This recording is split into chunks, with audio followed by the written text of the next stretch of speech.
হালি শহরে মমতা বন্দ্যোপাধ্যায়ের গাড়িতে হামলার প্রতিবাদে পথে নামল কালীঘাট তৃণমূল। বিধানসভার বাইরে বিক্ষোভে সামিল হলেন শোভনদেব চট্টোপাধ্যায়, কুণাল ঘোষরা।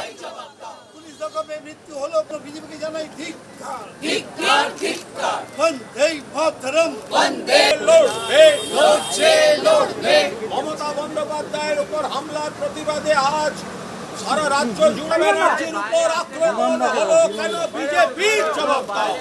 বন্দে মাতরম, বন্দে মাতরম। মৃত্যু হলো কেন? পুলিশ তুমি জবাব দাও। জবাব চাই, জবাব দাও। পুলিশ জবাবে মৃত্যু হলো বিজেপিকে জানাই ঠিক।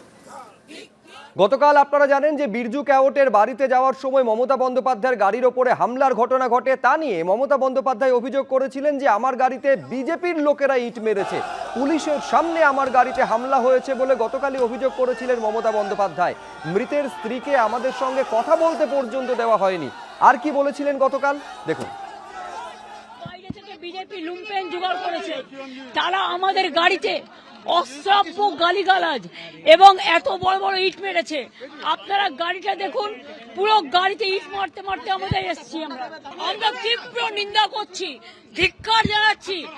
তীব্র পিটিয়ে মেরা পুলিশ লকআপে ডেথ হবার পরেও তারা বাড়িতে এসে ভয় দেখাচ্ছে। কিন্তু আমরা আসবো বলেছিলাম, আমরা এসছি। নিরাপত্তা ভুলে যান, আমাদের গাড়িতে বড় বড় পাথর ছোড়া হয়েছে পুলিশের সামনে। বাইরের লুম্পেনরা এসছে, সমস্ত লুম্পেনদের পুলিশ জোগাড় করেছে নিজেদের ব্যর্থতা ঢাকার জন্য। এই লুম্পেনদের দিয়ে, এই দেখুন, এই লুম্পেনদের দিয়েই প্রোটেকশন নিচ্ছে পুলিশ, কাস্টোডিয়াল ড্রেস করছে। এই লুম্পেনরা বাংলা আজকে লুম্পেনদের হাতে চলে গেছে। মিনিমাম আমি যে একটা বাড়িতে দেখা করতে আসবো বলেছি, কালকেও কথা হয়েছে তার স্ত্রীর সাথে আমার দুবার, আজকেও কথা হয়েছে। কথা হবার পরেও এমএলএ নিজে এসে তার বউকে বলেছে আপনি ঘর থেকে বেরোবেন না। কে? আমি তো তোর পরিবার দাদার সাথে কথা বলে গেলাম এবং আমরা কেস করব।